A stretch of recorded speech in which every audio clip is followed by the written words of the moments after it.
When a grieving millionaire hears an unfinished melody in his attic, played by a housekeeper with secrets of her own, the music stirs more than just memories. But can two broken souls really compose something lasting together?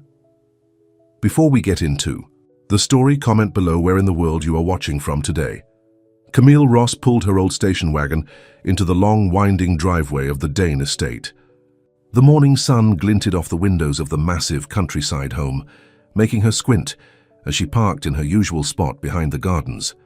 At 36, Camille had been cleaning houses for the wealthy for nearly a decade, but the Dane property was by far the most impressive and the most mysterious.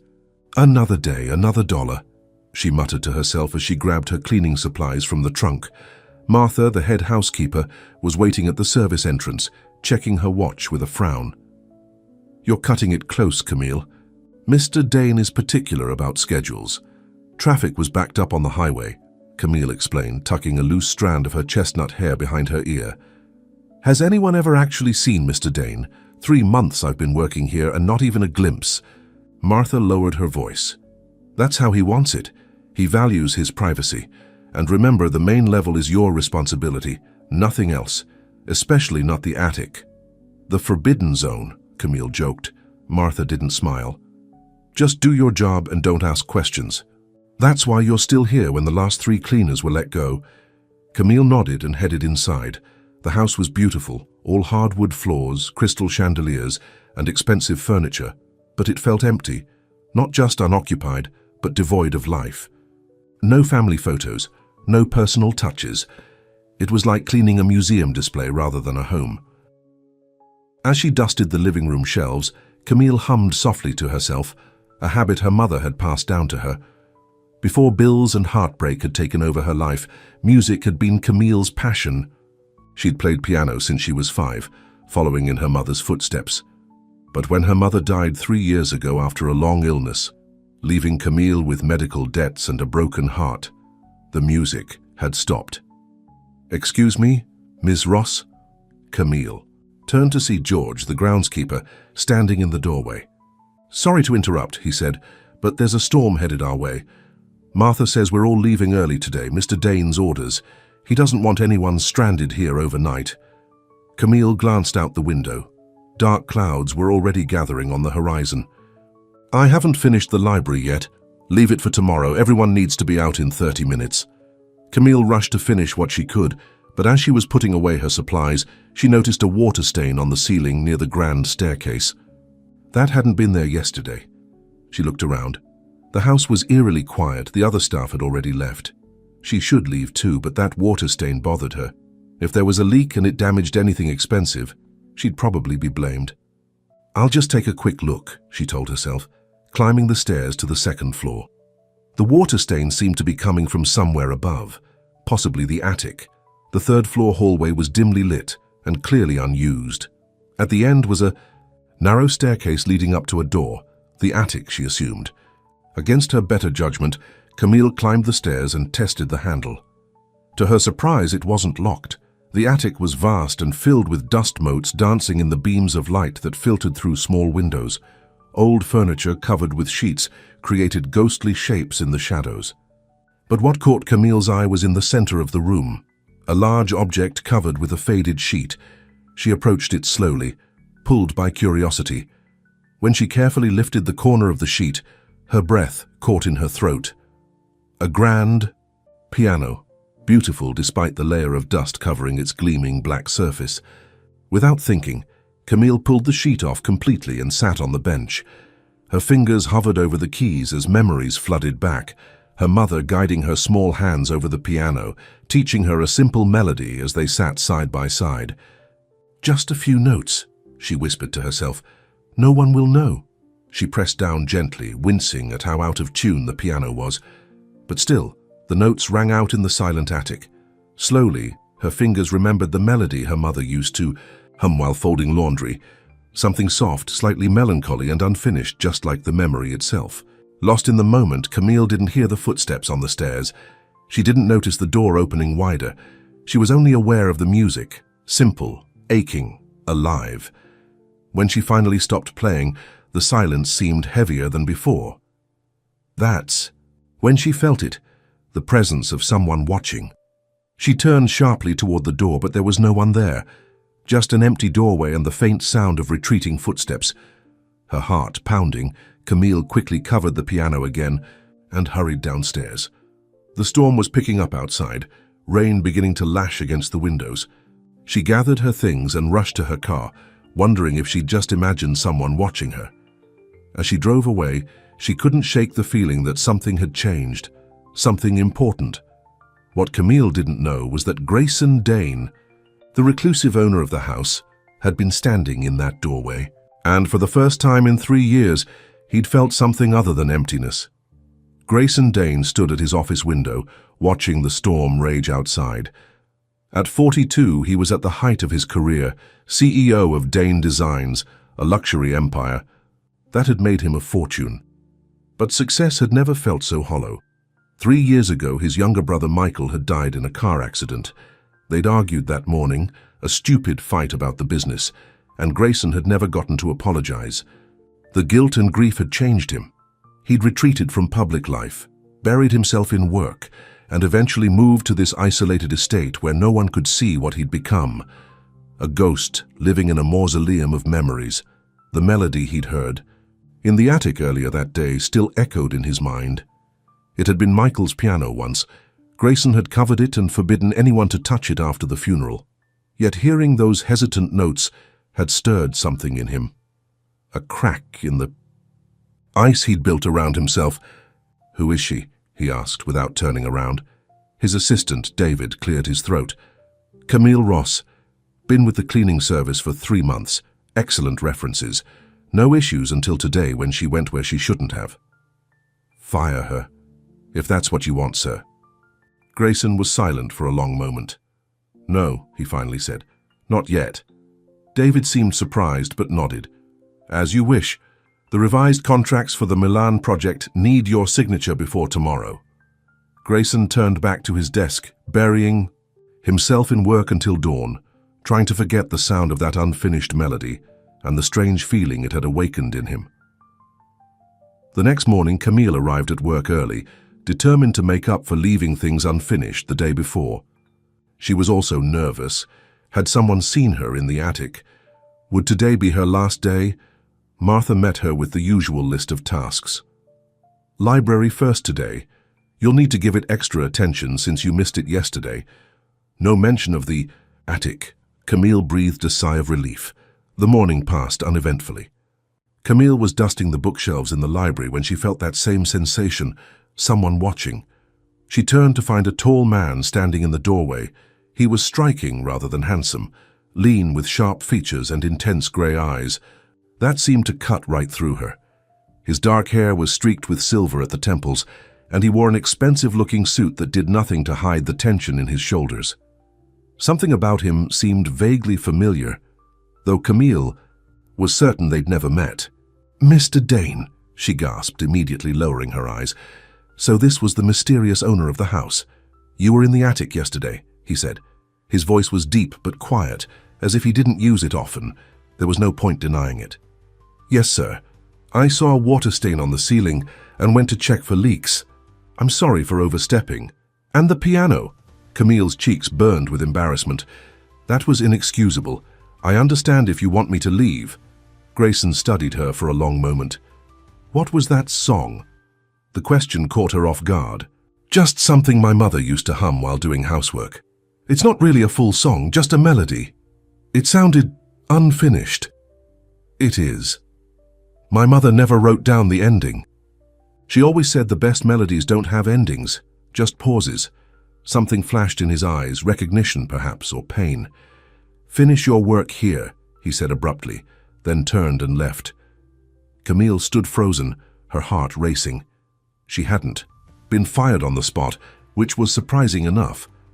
But there had been something else in that brief interaction, something she couldn't quite name. The next day, Camille arrived to find a note with her usual list of duties. Attic needs dusting, piano needs polishing, 2 p.m. Martha raised an eyebrow when she saw it. "Seems you've caught Mr. Dane's attention. Be careful with that." "What to P? You mean?" He hasn't let anyone touch that piano since his brother died. It was Michael's. At exactly 2 p.m., Camille nervously made her way to the attic. The sheet had been removed from the piano, and the windows were open, letting in fresh air and sunlight. She set to work carefully cleaning the dust from the beautiful instrument. As she polished the dark wood, she couldn't help running her fingers lightly over the keys now and then, not pressing down, just feeling their smooth coolness under her fingertips. "Why did you stop playing?" Camille jumped at the sound of Grayson's voice. He was standing in the doorway again, watching her with those intense grey eyes. "I didn't mean to." "Not today," he interrupted. "Before. You play like someone who once loved it." "Why did you stop?" Camille was stunned by the personal question. "Life got complicated," she answered simply. "After my mother died, there wasn't time for music anymore, just bills and survival." Grayson nodded slightly, as if her answer confirmed something for him. Play something. It wasn't a request. It was somewhere between an order and a plea. "I'm here to clean, Mr. Dane." "Play something," he repeated, softer this time. "Please." Camille hesitated, then sat on the bench. Her fingers trembled slightly as she began to play, not her mother's melody this time, but Chopin's Nocturne in E-flat major. She stumbled a few times, rusty from years without practice, but the music still flowed through her like a forgotten language suddenly remembered. When she finished, she didn't dare look up at him. "Again tomorrow," Grayson said quietly. "Same time." And then he was gone, leaving Camille alone with the piano and a growing sense that something important was happening, something that went far beyond a cleaning job at a wealthy man's estate. As she drove home that evening, Camille couldn't stop thinking about the strange encounter. Why would a powerful, reclusive man like Grayson Dane want to hear her play? And why did she feel so drawn to him, despite the obvious barriers between them? What she didn't know was that back at the estate, Grayson had opened a sketchbook for the first time in 3 years. In the soft light of his study, his hand moved across the page, drawing the first tentative lines of a woman sitting at a piano, her expression lost in music. Something was awakening in both of them, something neither had felt in a very long time. Hope. Over the next 2 weeks, Camille's routine changed dramatically. Each afternoon at 2 p.m., she would climb the stairs to the attic and play the piano for an hour, while Grayson Dane sat quietly in a chair by the window, sometimes with his eyes closed, sometimes watching her hands move across the keys. They rarely spoke during these sessions. Camille would play whatever came to mind, classical pieces she remembered, simple songs her mother had taught her, even fragments of melodies she made up on the spot. And Grayson would listen, his expression unreadable but his presence constant. The staff had started to whisper. Martha pulled Camille aside one morning with concern in her eyes. "Be careful," she warned. "Whatever's happening between you and Mr. Dane, it won't end well. Men like him don't cross those lines permanently." "Nothing's happening," Camille insisted. "I just play the piano for him, that's all." But even as she said it, she knew it wasn't entirely true. Something was happening, something subtle but powerful. In the quiet of the attic, surrounded by dust and memories, they were connecting in a way that defied explanation. Today, as Camille finished playing Debussy's Clair de Lune, she glanced over at Grayson. He was sitting with a sketchbook on his lap, his hand moving quickly across the page. "You're drawing again," she said softly. He looked up, surprised, then closed the sketchbook. "How did you know I used to draw?" "Your hands," Camille replied. "They move like they're used to creating something. And I've seen your designs in magazines. Dane Designs is famous." Grayson set the sketchbook aside. "I haven't drawn anything worth keeping in 3 years." "Since your brother died," Camille said, then immediately regretted it. "I'm sorry. Martha mentioned it once. I shouldn't have." "It's all right," Grayson interrupted. "Yes, since Michael died. He was the real artist in the family. I just had a good eye for business. That's not what the magazines say. They call you a visionary." A ghost of a smile touched his lips. "They used to. Now they probably call me a recluse or a has-been." "Why did you stop?" Camille asked, turning, fully on the piano bench to face him. Grayson was silent for so long that she thought he wouldn't answer. When he finally spoke, his voice was low and rough with emotion. We argued the morning he died about the business, about the direction it was taking. He wanted to keep it small, authentic. I wanted to expand, become a luxury brand. He stormed. Out, drove too fast on a rainy road? Grayson's voice trailed off. The last thing I said to him was that he was holding us back. The pain in his words hung in the air between them. Camille felt an unexpected urge to reach out to him, to offer some comfort, but she stayed where she was. I stopped drawing because it reminded me of him, Grayson continued, and because I didn't deserve to create anything beautiful after what I'd done. That's not fair to your brother's memory, Camille said gently. Would he have wanted you to stop living because he couldn't? Grayson looked up, his eyes meeting hers with an intensity that made her breath catch. Why did you really stop playing, Camille? Was it just about money and time? The direct question caught her off guard. She looked down at her hands resting on the piano keys. After my mother died, I just couldn't feel the music anymore, she admitted. She was the one who taught me to play. Every time I sat at a piano, all I could think about was how she wasn't there to listen. So I stopped. It was easier than playing for no one. Because no one was listening, Grayson said softly. Camille nodded, surprised by how well he understood. I hear you, he said, the simple words carrying a weight that made her look up at him again. Their eyes held for a long moment, something unspoken passing between them. The clock in the hallway chimed 3 times, breaking the spell. I should get back to my regular duties, Camille said, standing up quickly. Tomorrow? Grayson asked, and there was a note of uncertainty in his voice that hadn't been there before. Yes, Camille replied. Same time. As she headed downstairs, her heart was beating faster than usual. Something had shifted between them today. The careful distance they'd maintained was beginning to close, and that both thrilled and terrified her. The next day, Camille arrived at the estate to find the staff in a flutter of activity. What's going on? She asked Jenny, one of the kitchen helpers, who was rushing past with a tray of coffee. Mr. Dane's brother-in-law is here, Jenny whispered excitedly. Richard Foster. He runs the business with Mr. Dane. Apparently there's some big crisis that needed Mr. Dane's immediate attention. Camille felt a twinge of disappointment. With important business visitors, their piano session would surely be cancelled. She went about her regular cleaning duties, trying not to think about the attic or the man who waited there each afternoon. As she was vacuuming the main hallway, voices drifted from Grayson's office, raised voices that were clearly in the middle of a heated argument. You can't keep hiding out here, Gray, a man's voice insisted. The board is getting restless.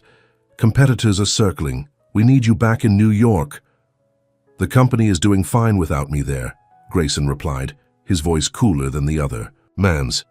That's why I made you COO, Richard. It's not just about the business, Richard said, his tone softening slightly. It's about you. Elise is worried sick about her brother. We all are. It's been 3 years, Gray. Michael wouldn't have wanted this for you. Don't tell me what Michael would have wanted, Grayson snapped. Camille moved further down the hall, not wanting to eavesdrop any more than she already had. But as she worked, she couldn't help wondering about Grayson's life before grief had driven him into isolation. He must have been different once, more alive, less guarded. When 2 p.m. came, Camille hesitated. Should she go to the attic as usual, or would Grayson be too busy with his visitor? Finally, she decided to at least check. To her surprise, when she reached the attic, Grayson was already there, sitting at the piano himself, his fingers hovering over the keys without touching them.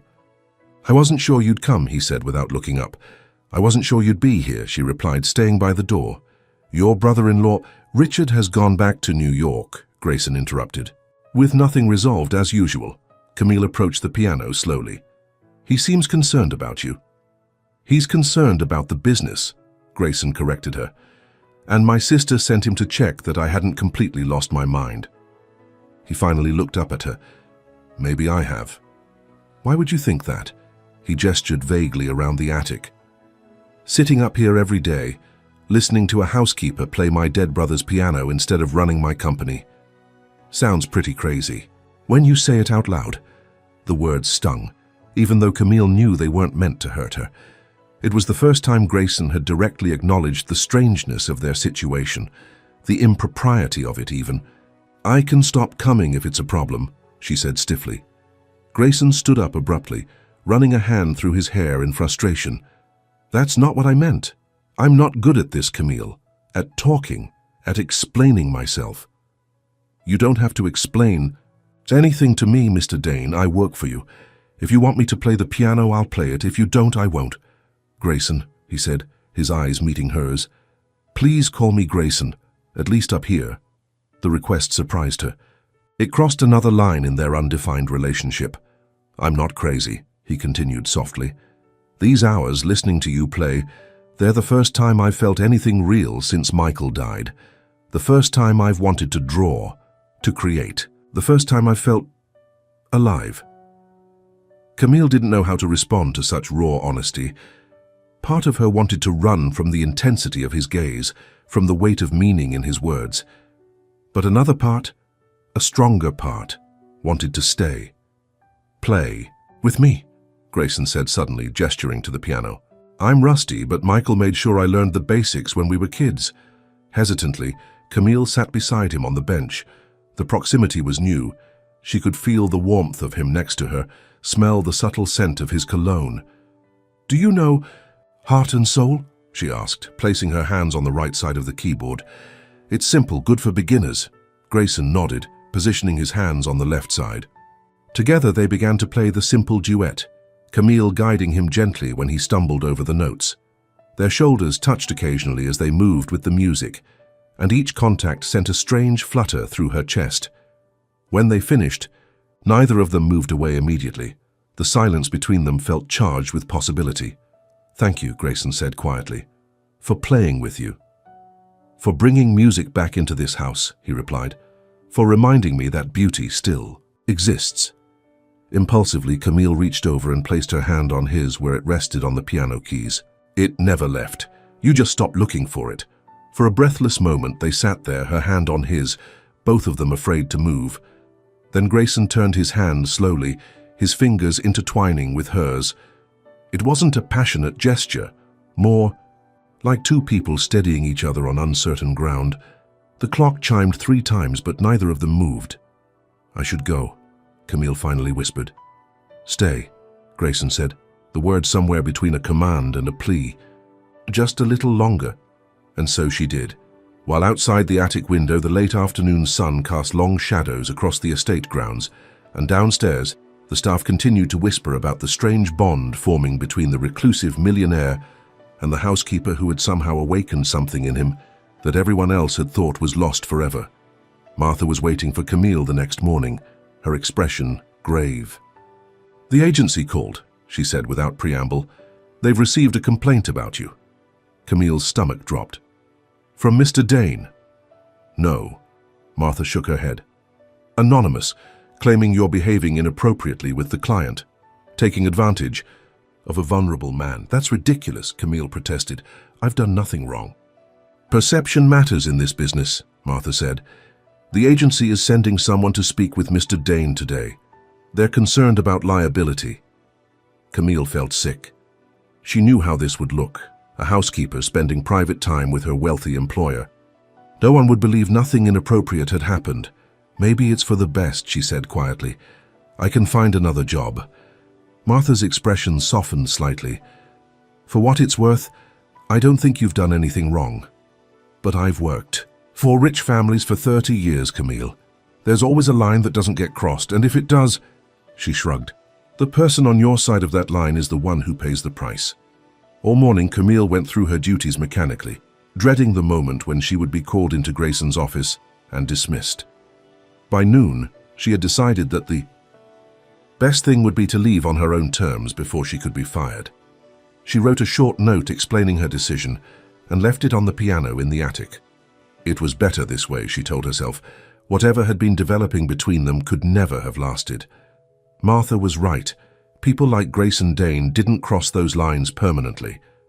As she was gathering her things to leave, David, Grayson's assistant, found her. "Mr. Dane wants to see you in his office," he said, his expression carefully neutral. With a heavy heart, Camille followed him. This was it.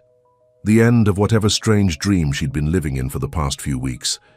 When she entered the office, Grayson was standing by the window, his back to her. A woman in a business suit sat across from his desk, a folder open in front of her. "Miss Ross," the woman said, "I'm Patricia Williams from Elite Household Services. I believe we need to discuss your position here." Camille straightened her shoulders, determined to maintain her dignity. "I understand. I was just leaving." Grayson turned around at that, his eyes finding hers. "No, you weren't."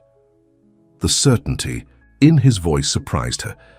"Mr. Dane has explained the situation to me," Patricia said, closing her folder. "He's made it clear that your musical sessions are part of your employment here, a specific service he's requested. As such, there's no violation of agency policy." "I don't understand," Camille said, looking from Patricia to Grayson in confusion. "I've also informed Ms. Williams that, should the agency have any further concerns about your role here, I'll simply hire you directly," Grayson added, "with a significant increase in salary." Patricia stood up, clearly uncomfortable. "As long as both parties are satisfied with the arrangement, the agency has no objection." "Good day, Mr. Dane, Miss Ross." After she left, Camille stared at Grayson in disbelief. "Why did you do that?"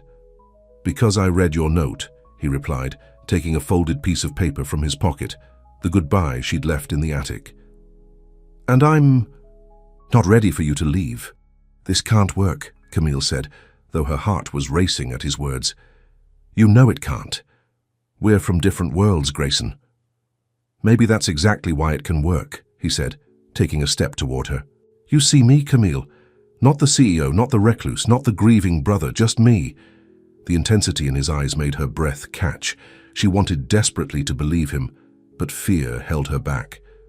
"What happens when you get tired of our little music sessions?" she asked. "When you've healed enough to go back to your real life?" Grayson took another step closer. "What makes you think this isn't my real life? Here now with you?"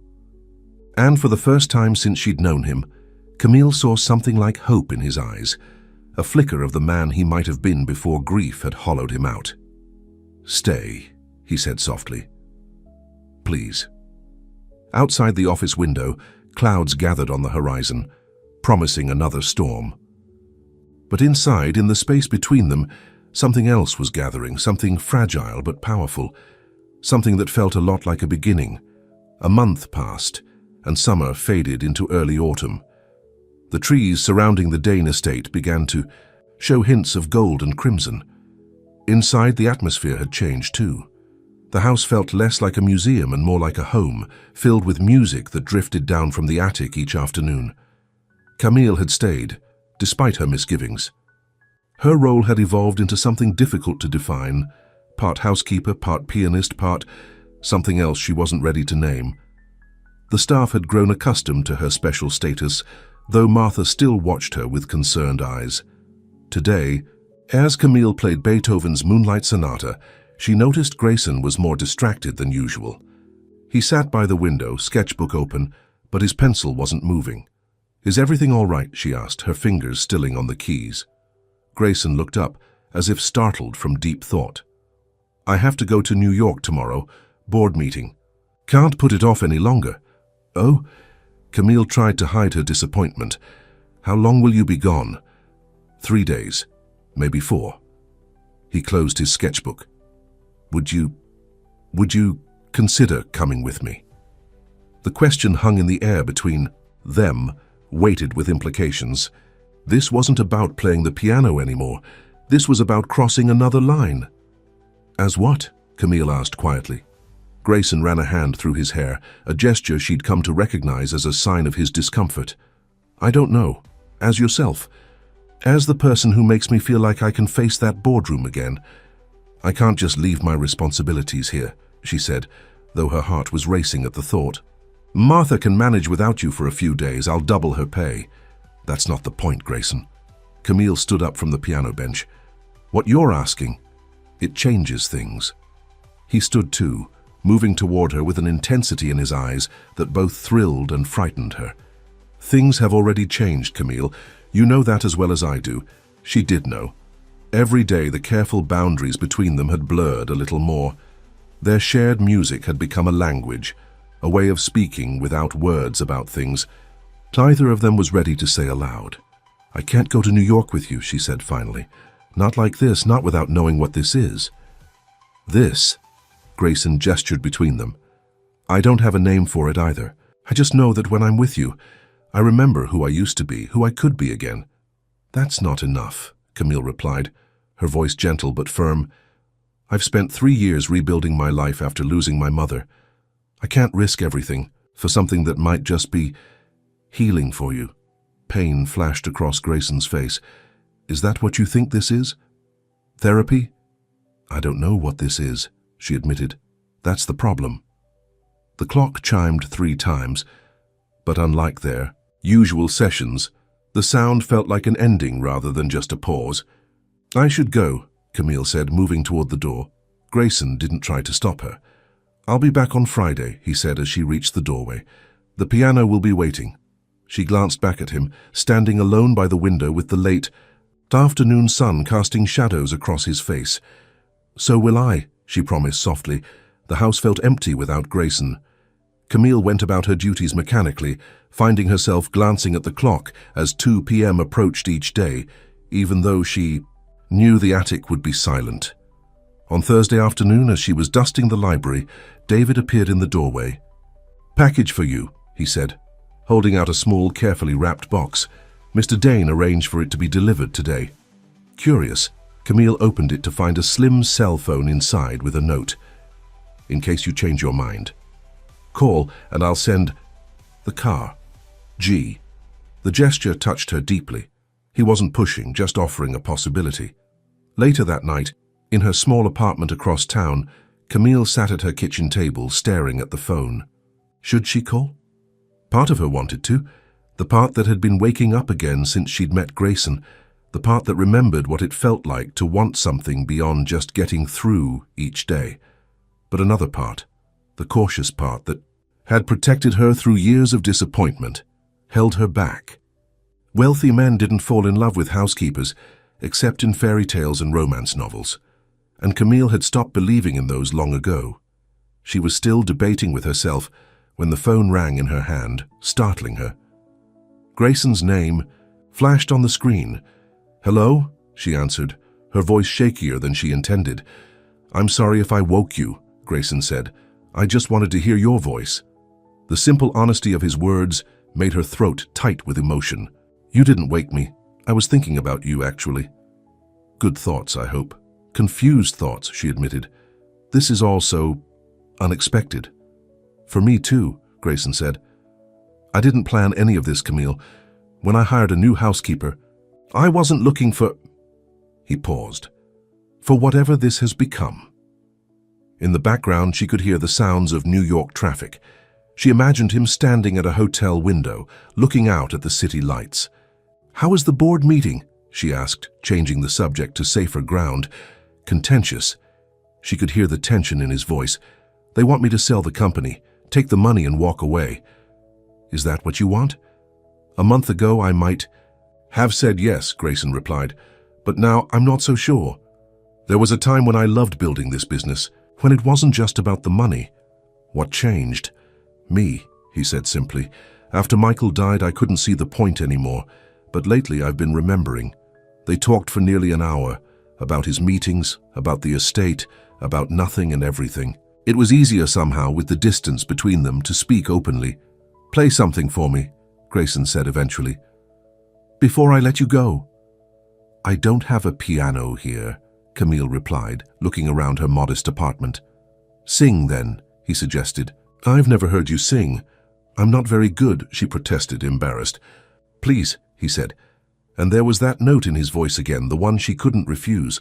So Camille sang softly into the phone, her mother's unfinished melody, the one she'd played that first day in the attic. She made up simple lyrics about longing and memory, about dust and sunlight, about finding someone who hears the music in your silence.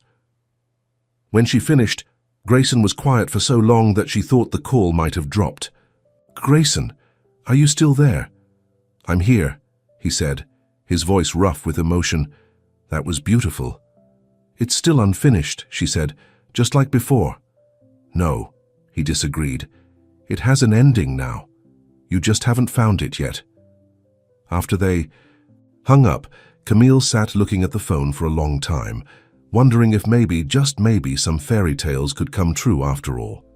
Grayson returned on Friday evening, later than expected. Camille had already gone home for the day, leaving the piano polished and waiting in the attic.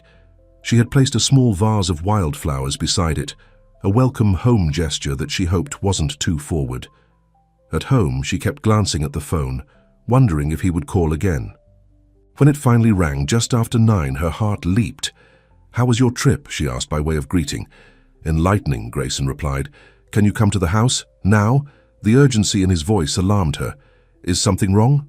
"No," he assured her. "But I need to show you something. It can't wait until tomorrow." Curiosity overcame her hesitation. "I'll be there in 20 minutes. The estate was quiet when she arrived, most of the staff gone for the night. David met her at the door and led her not to the attic, but to Grayson's private study, a room she'd cleaned but never entered when he was present. Grayson was standing by his desk, still in his travel clothes, looking tired but animated. The desk was covered with sketches and design plans. "What's all this?" Camille asked, approaching cautiously. "The future," Grayson said, his eyes bright with an excitement she hadn't seen before. "My future, maybe ours." He gestured to the plans spread out before them. "While I was in New York, I realized something. I don't want to sell the company, I want to transform it. Go back to what Michael and I originally dreamed of. Beautiful design that's accessible to everyone, not just the ultra-wealthy." Camille looked at the sketches. Furniture, designs, home goods, spaces that looked warm and inviting rather than coldly luxurious. "These are wonderful, Grayson. Because of you," he said, taking her hand. "You reminded me that beauty doesn't have to be expensive or exclusive to be meaningful, that sometimes the most profound moments happen in dusty attics, not marble boardrooms." The intensity in his eyes made her breath catch. "I didn't do anything special." "You did," he insisted. "You played as if the music mattered, not the audience.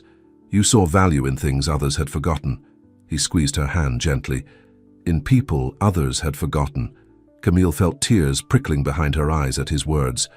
"What did the board say about your new plans?" A shadow crossed Grayson's face.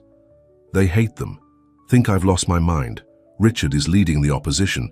He's been after control of the company for years." "What will you do?" "Fight," Grayson said simply. "I still own controlling interest. It won't be easy, but..." He looked down at their joined hands. "I'm finding that the things most worth having rarely are." The meaning behind his words wasn't lost on Camille. This wasn't just about business anymore. "There's something else," Grayson continued, letting go of her hand to pick up a folder from his desk. "I had a lawyer draw this up in New York." He handed her the document. It was a contract of employment, not with the agency, but directly with Grayson himself. The position described was personal music coordinator, and the salary made Camille's eyes widen. "This is too much," she said, looking up at him in shock. "I can't accept this." "It's what you're worth," Grayson insisted. "More, actually. I want you to help me bring music back into my life, Camille. Not just in the attic, but everywhere. I want to host concerts at the estate, support young musicians, create spaces where people can experience the kind of healing I've found through your playing. This feels like..." Camille hesitated, searching for the right words. "Like you're trying to buy something that can't be purchased." Grayson's expression fell. "That's not my intention. I just wanted to give you security, a position worthy of your talent. My talent has been gathering dust for years," she reminded him gently, "just like that piano." "Then let's both start fresh," he said, taking the contract from her hands and setting it aside. "Forget the job offer if it makes you uncomfortable. But don't forget what's been happening between us. That's real, Camille. At least it is for me." The vulnerability in his voice moved her deeply. This powerful man who could buy and sell companies without blinking was standing before her, uncertainty written across his features, waiting for her to decide their future. "It's real for me too," she admitted quietly. "But it's also complicated. You're still my employer, Grayson. There's still a power imbalance we can't just ignore." "Then quit," he suggested, a hint of his businessman's directness returning. "Find another job if you need to, But don't walk away from this, from us, without giving it a chance." Before she could respond, the study door burst open. Richard stood there, his face flushed with anger. "So the rumors are true," he spat, looking from Grayson to Camille with disgust. "This is why you've lost your mind. A pretty face and a sad story." Grayson stepped protectively in front of Camille. "You have no right to barge in here, Richard, or to speak to her that way." "I have every right," Richard countered, "as CEO of the company you're trying to destroy, and as your brother-in-law. Elise is worried sick about you, Gray. First you hide, away here for years, then suddenly you want to throw away everything we've built because some housemaid played you a song." Camille flinched at his words, the ugly truth of how others would see their relationship laid bare. "Get out," Grayson said, his voice dangerously calm. "Before you say something you can't take back." Richard laughed bitterly. "Too late for that. The board's called an emergency meeting for Monday. We're invoking the mental incapacity clause in the company bylaws. You'll be removed as CEO by noon." "On what grounds?" Grayson demanded. "On the grounds that you've clearly lost touch with reality," Richard gestured dismissively toward Camille. Exhibit A. When Grayson took a threatening step forward, Camille placed a restraining hand on his arm. "Don't," she said softly. "It's not worth it." Richard smirked at her intervention. "Listen to your girlfriend, Gray. She seems to have at least some sense. More than you, anyway." He turned to leave, then paused at the door. "Monday 9 a.m. I'd say bring a lawyer, but it won't make a difference." After he left, the silence in the study was heavy with tension. Camille could feel Grayson's arm trembling with anger beneath her hand. "He can't do this," she said. "Can he?" Grayson moved away from her, running both hands through his hair in frustration. "Maybe. There is a clause. If the majority of the board believes I'm making decisions that endanger the company." He shook his head. "It was Michael's idea. Ironically, a safeguard against any one person having too much power. What will you do?" "Fight," he said again, but there was weariness in his voice now. "Though Richard's right about one thing, this isn't just about business strategy. It's about you, about how you've changed me." Camille felt a chill of fear. "I should go. I'm only making things worse by being here."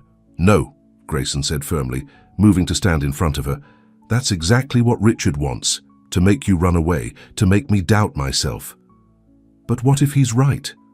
Camille asked, voicing the fear that had been growing in her since she'd first felt herself falling for this man. "What if I'm just a distraction, a phase in your healing that you'll outgrow?" Grayson took her face gently between his hands, forcing her to look up at him. "You are not a phase, Camille Ross. You're the woman who brought music back into my life when I thought it was gone forever. The woman who makes me want to create again, to live again." The intensity in his eyes made it hard to breathe. "Grayson, I know it's too soon," he continued, his thumbs gently caressing her cheeks. "I know we've barely begun whatever this is between us. But I also know that I was dead inside until I heard you play that day in the attic.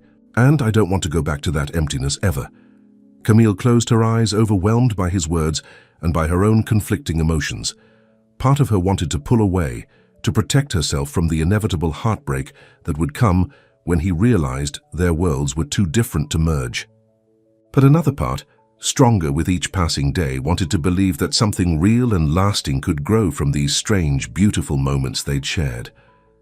"I'm scared," she whispered, opening her eyes to look up at him. "So am I," he admitted. "But I'm more afraid of losing you than of anything Richard or the board can do to me." Slowly, giving her every chance to pull away, Grayson lowered his head until his lips were just inches from hers. "Tell me to stop," he murmured, "and I will." But Camille didn't want him to stop. Despite every rational voice in her head warning her against it, she closed the distance between them, pressing her lips to his in a kiss that felt like coming home, and stepping off a cliff all at once. His arms encircled her waist, drawing her closer as the kiss deepened. All the music they'd shared, all the words unspoken, seemed to pour into that single moment of connection. When they finally broke apart, both breathless, Grayson rested his forehead against hers. "Stay," he whispered. "Tonight. Tomorrow. For, as long as you want. What about Richard, the board meeting? We'll face it together, Grayson promised, if you'll stay. Outside the study windows, the autumn moon rose over the estate grounds, casting silver light across the gardens where Camille had once parked her old station wagon as just another member of the household staff. So much had changed since then, most of all herself. I'll stay, she said softly, making a choice that would forever alter the course of both their lives. Not as your employee, not as your therapist, but as your partner. Whatever comes next, we face it together. Grayson's smile was like the breaking of dawn after the longest night. He kissed her again, and in that moment, Camille could almost hear the final notes of her mother's unfinished melody beginning to take shape at last. Quatillot. Neither of them knew was that Richard hadn't left the estate. He stood in the shadows of the hallway, his phone in his hand, sending a text message that would set in motion events designed to tear apart the fragile happiness they'd just found. Get me everything you can on Camille Ross, the message read. Everyone has secrets. Find hers. The weekend passed in a blur of emotion for Camille and Grayson. With Monday's board meeting looming over them, they spent every moment together, talking, planning, and sharing the kind of intimate details of their lives that they'd both kept locked away for years. Camille told Grayson about her childhood, with a single mother who worked 3 jobs but always made time for music, about the scholarship she'd almost received to study piano at Juilliard before her mother's illness changed everything, about the crushing medical debt that had forced her to abandon her dreams and take whatever work she could find. Grayson shared stories of his brother Michael, their childhood adventures, their shared vision for the company, and the guilt that had consumed him after Michael's death. He showed Camille old photographs and the original designs they'd created together, back when Dane Designs was just a small workshop rather than a luxury empire. On Sunday evening, they sat together at the piano in the attic, playing duets as the sun set. Camille couldn't remember ever feeling so content, so complete, but a shadow of worry still hung over them. What if Richard succeeds tomorrow? She asked as Grayson's fingers moved softly over the bass notes. He won't, Grayson replied, with more confidence than he probably felt. I still have allies on the board, and I've called in every favor I can think of. But if he does... Grayson stopped playing and turned to face her. Then I walk away from the company, start something new. What matters now isn't the business, Camille. It's this, us. His certainty both thrilled and frightened her. Everything was moving so fast, changing so completely. Are you sure? She asked softly. A week ago I was just your housekeeper. You were never just anything, Grayson said, taking her hand. From the moment I heard you play that first day, you were the person who made me want to live again instead. So I'm just existing. His words warmed her heart, but a small voice of doubt still whispered in her mind. Could love, real, lasting love, really happen this quickly? Or was this just the intense connection of 2 wounded people finding comfort in each other? Before she could voice these doubts, Grayson's phone rang. His expression darkened as he checked the caller ID. It's Elise, he said. My sister. Camille nodded encouragingly. You should talk to her. Grayson answered the call, his voice guarded. Elise, what can I do for you? Even from where she sat, Camille could hear the woman's agitated voice through the phone. Grayson's face grew increasingly tense as he listened. Richard told you what? He finally interrupted. No, that's not. Elise, you need to hear my side of this. He paused, listening again. Fine, if you want to meet her, come to the house now, see for yourself. After hanging up, Grayson looked troubled. My sister's on her way. Richard has filled her head with all sorts of nonsense about you taking advantage of me, about me having some kind of breakdown. Maybe I should go, Camille suggested, suddenly anxious about meeting Grayson's sister under these circumstances. No, Grayson said firmly. I want Elise to meet you, to see what I see when I look at you. An hour later, Elise Dane Foster arrived at the estate. She was tall and elegant like her brother, with the same piercing grey eyes, but her expression was cold and suspicious as David showed her into the living room where Grayson and Camille waited. So this is her, Elise said without preamble, looking Camille up and down as if assessing a questionable purchase. The housekeeper who's convinced my brother to throw away everything he's worked for. Elise, Grayson warned, that's enough. It's... All right, Camille said, stepping forward with her hand extended. I'm Camille Ross. It's nice to meet you, Mrs. Foster, though I wish it were under better circumstances. Elise ignored the outstretched hand. Save the pleasantries. I want to know what your game is. What do you want from my brother? Money, status, a quick marriage, and an even quicker divorce? Elise, Grayson's voice was sharp with anger. You have no right to speak to Camille that way in my house. Someone needs to speak the truth, Gray, Elise shot back, since you've clearly lost all perspective. First you hide away for years, then suddenly you're throwing away the company over some fling with the help. Camille felt each word like a physical blow, but she kept her composure. Mrs. Foster, I understand your concern for your brother, but I assure you I have no ulterior motives. I care deeply for Grayson. Of course you do, Elise said sarcastically. I'm sure it has nothing to do with his money or his name. That's enough, Grayson stepped between them. Camille has never asked me for anything, Elise. Not money, not position, nothing. In fact, she refused a job offer that would have set her up for life. If anyone has been taking advantage in this relationship, it's me. His defense touched Camille deeply, but she could see that Elise remained unconvinced. Richard told me about your little musical sessions, Elise said, her voice dripping with disdain. Using Michael's piano, no less. How could you, Gray? It's like you're desecrating his memory. Pain flashed across Grayson's face, but before he could respond, Camille spoke up. Your brother Michael loved music, didn't he? She asked quietly. The question seemed to catch Elise off guard. Yes, he was very talented, and he shared that love with Grayson, Camille continued, taught him to play when they were children. What's your point? Elise demanded. My point is that music isn't desecration, it's commemoration. Every time Grayson touches those keys, he's honoring his brother's memory, not disrespecting it. Something in Camille's words seemed to reach Elise. Her harsh expression softened almost imperceptibly. Play something, she said suddenly. If music is so important to both of you, play something for me. Grayson looked at Camille, who nodded. Together they moved to the grand piano in the corner of the living room, not Michael's piano from the attic, but still a beautiful instrument. They sat side by side on the bench, and after a moment of silent communication, began to play a piece they'd been practicing together. Mozart's Sonata for 4 hands in D major. Their fingers moved in perfect synchronization, the melody flowing between them as naturally as breath. As they played, Camille glanced at Elise and saw something unexpected on her face, recognition.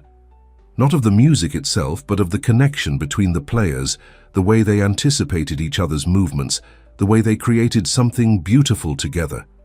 When they finished, the room was silent for a long moment. Michael would have liked that, Elise finally said, her voice softer than before. He always said you played too technically, Gray, too perfectly, but not anymore. She looked at Camille with new eyes. You've changed him. He's changed himself, Camille corrected gently. I just reminded him that he could. Elise sat down heavily in a nearby armchair. Richard says you're going to ruin the company with your new ideas, that the board will never accept them. The board works for me, not the other way around, Grayson replied.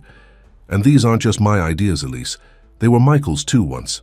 Before we got so caught up in expansion and luxury markets that we forgot why we started the company in the first place. To make beautiful things that last, Elise said softly, quoting what must have been a familiar phrase. That's what Michael always said. That's what I want to get back to, Grayson told her. Not just expensive things for rich people, but well-designed, accessible pieces that anyone can afford and appreciate. Michael was right about that. I was wrong. Elise looked from her brother to Camille and back again. Some of her hostility had faded, but she still seemed uncertain. Richard says she has secrets, she said bluntly, things you don't know about her past. Camille stiffened. What could Richard possibly have found? Her life had been difficult but straightforward. No dark secrets, no scandals. We all have things in our past we'd rather not discuss, Grayson said, his hand finding Camille's and squeezing, reassuringly. But nothing Richard digs up will change how I feel about Camille. Elise stood up, straightening her expensive jacket. I hope you're right, Gray. For your sake. She turned to Camille. If you truly care for my brother, you won't let him throw away everything he's built. No matter what, revelations might come tomorrow. With those ominous words, she left, leaving Camille and Grayson to wonder what Richard might have discovered. Monday morning dawned bright and clear, the kind of perfect autumn day that seemed at odds with the tension Camille felt as she and Grayson prepared for the board meeting. She'd insisted on accompanying him to New York, despite his concerns about what Richard might say or do. Whatever he's found, we'll face it together, she reminded Grayson as their car approached the gleaming high-rise that housed Dane Design's headquarters. Grayson smiled, though strain showed around his eyes. Together, he agreed, taking her hand. The boardroom was imposing, all glass and steel with views of Manhattan spread out below. Around the long table sat 12 people in expensive suits, all watching with curious eyes as Grayson entered with Camille beside him. Richard's smile was cold as he rose to greet them. Grayson, so glad you could join us, and Miss Ross as well. How appropriate. Grayson ignored the barb, guiding Camille to a seat beside him at the head of the table. Let's get started, shall we? I believe Richard has called this meeting to question my fitness to lead this company. Not just your fitness, Gray, Richard said smoothly, but your mental state, your judgment. He gestured to a stack of folders in front of him. I've prepared a detailed presentation on the financial implications of your proposed changes. The projected losses are staggering. For the next hour, Richard methodically laid out his case against Grayson's new vision for the company. The numbers were damning, at least the way Richard presented them. Several board members were nodding in agreement, clearly convinced. When Richard finished, Grayson stood up. Thank you, Richard, for that thorough analysis. Now, if you'll allow me to present an alternative view. He distributed his own folders to the board members. These projections were prepared by an independent consulting firm. They show that while initial profitability would indeed decrease under my plan, long-term growth and market penetration would actually increase substantially within 3 years. One by one, Grayson addressed each of Richard's points, his voice calm and authoritative. This was a side of him Camille had never seen before, the brilliant businessman who had built an empire. She watched with pride as he systematically dismantled Richard's arguments. The board members seemed less certain now, exchanging thoughtful glances. Several asked insightful questions that Grayson answered with confidence. As the discussion continued, Richard's expression grew increasingly sour. When it became clear that he was losing ground, he abruptly changed tactics.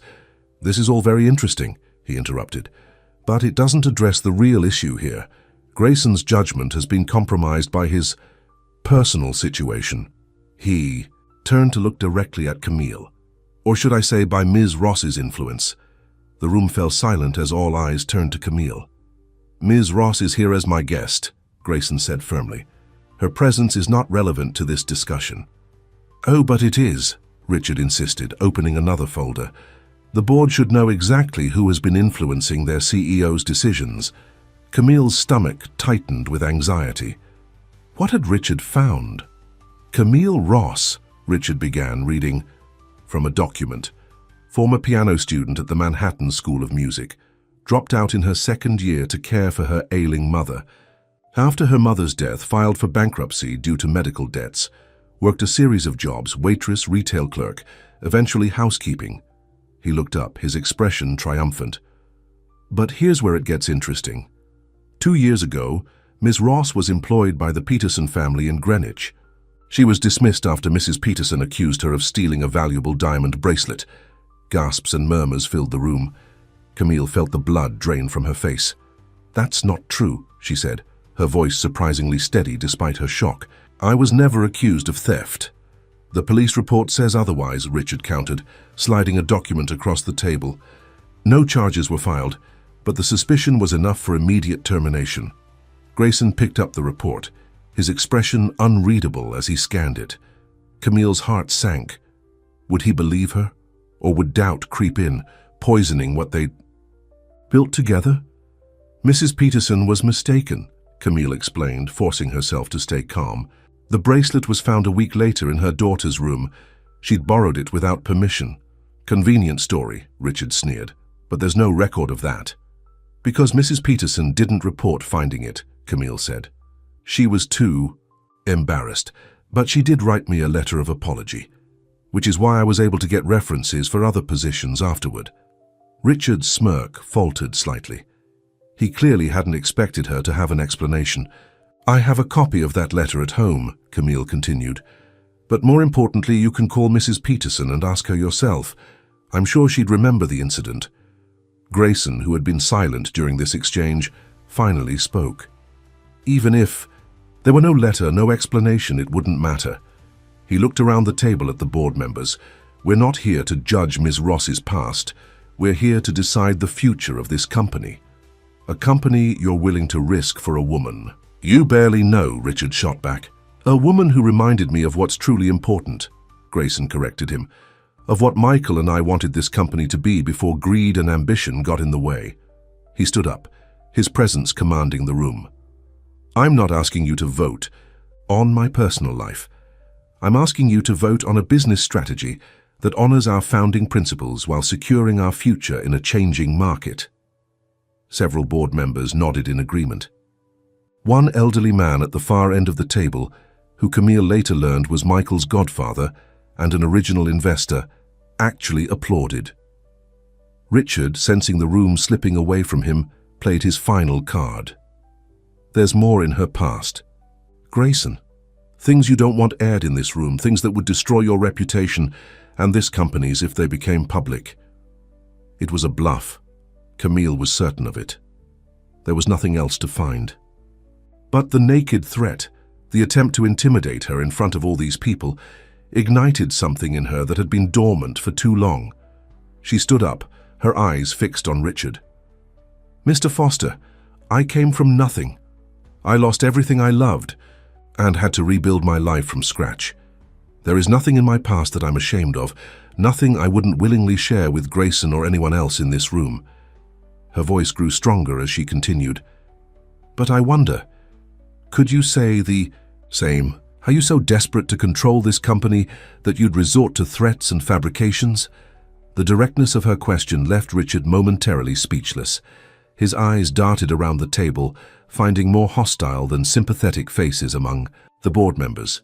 I think we've heard enough, said the elderly man at the end of the table. I move that we vote on Grayson's proposal immediately. I second that motion, said a woman to his right. The vote, when it came, was decisive, 9-3 in favor of Grayson's new direction for the company, with Richard and his two closest allies the only dissenters. Thank you for your confidence, Grayson said when the results were announced. And now I have one more item of business. He turned to Richard. As of this moment, you are removed from your position as COO of Dane Designs. Your personal belongings will be packed and sent to your home. Richard's face flushed with anger. You can't do that. I have a contract. A contract that includes a morality clause, Grayson replied calmly. Using company resources to investigate a private citizen, attempting to blackmail me and Ms. Ross. These aren't actions that align with our company values. As Richard stormed out, threatening lawsuits and revenge, Camille watched Grayson transform back into the leader he was always meant to be. Strong, but compassionate, visionary, yet practical. The board members came up one by one to congratulate him, several of them introducing themselves warmly to Camille as well. By the time they left the building, the autumn sun was setting over the city, bathing the skyscrapers in golden light. You were amazing in there, Camille said as they walked to the car. I've never seen that side of you before. Grayson smiled, taking her hand. I'd forgotten it was there myself. Thank you for reminding me. For the record, Camille said, needing to be completely honest, everything Richard said about the bracelet was technically true. Mrs. Peterson did accuse me and I was let go. The letter came later after her daughter confessed. I know, Grayson said simply. David found the original police report 2 days ago and the letter of apology. Camille stopped walking, surprised. You knew? Before the meeting? Why didn't you say anything? Because it didn't matter, Grayson replied, turning to face her. Because I trust you, Camille, because I love you. The words, spoken so plainly on a busy New York sidewalk, made her heart soar. "I love you too," she said, and it felt like the most natural truth she'd ever spoken. Grayson's smile was brighter than she'd ever seen it. "Then I have one more question for you." He reached into his pocket and pulled out a small box. "Grayson," Camille breathed, her eyes widening. "It's too soon." "Not an engagement ring," he assured her, opening the box to reveal a simple silver key. "This is a key to the estate, to our home, if you want it to be. Move in with me, Camille. Let's see where this journey takes us." Tears filled her eyes as she took the key. "Yes," she said simply, "yes." 6 months later, the attic of the Dane estate had been transformed. No longer dusty and forgotten, it was now a bright, airy music room with windows that let in the spring sunshine. Michael's piano still stood in the center, but it was joined by other instruments, a violin, a cello, even a small harp. Camille sat at the piano, putting the finishing touches on a piece of sheet music. Her mother's melody had finally found its ending, with Grayson's help. They'd worked on it together over the winter months, adding depth and harmony to the simple tune that had first brought them together. "Are you ready?" Grayson asked, entering the room with a small group of children from the local music school, a project he and Camille had started with some of the profits from Dane Design's surprisingly successful new mid-range furniture line. "Almost," Camille replied, making one final notation on the page. "There. Dust and Sunlight is officially complete." One of the children, a shy girl of about 10, approached the piano. "Will you play it for us, Ms. Ross, before we start our lesson?" Camille smiled at Grayson over the child's head. "I think we should play it together, don't you? It's a duet, after all." As Grayson joined her on the bench, their hands finding their places on the keyboard with practiced ease, Camille reflected on the journey that had brought them here. From a dusty attic and an out-of-tune piano to this room, filled with light and young musicians eager to learn. The melody began softly, tentatively, just as it had that first day. But now it grew, building into something rich and complex before resolving into a final chord that felt like both an ending and a beginning. When they finished, the children applauded enthusiastically, all except the shy girl who was looking at Camille with wide, serious eyes. "What is it, Emma?" Camille asked gently. "It's like the song was telling a story," the girl said, "about someone who was lost and then found." Grayson's hand found Camille's under the keyboard, their fingers intertwining. "That's exactly right," he told the child, his eyes never leaving Camille's face. "It's a story about finding your way home when you least expect it, about music that was just waiting to be played again. About dust," Camille added softly, "and what's hidden beneath it." As the spring breeze blew through the open windows carrying the scent of new beginnings, Camille and Grayson shared a smile that held all the promise of their future together, a future built on the unexpected harmony they had found in a moment of courage when one woman dared to play an unfinished melody and one man dared to listen in tea. The rooms below, Martha was training new staff for the estate, which now regularly hosted small concerts and music workshops for local children. In New York, Dane Designs was thriving under its new direction, with a waiting list for its beautifully crafted, accessible furniture. And in the attic that had once been filled with dust and ghosts, music had found a permanent home. "Again?" Emma asked, her shyness forgotten in her enthusiasm for the beautiful melody.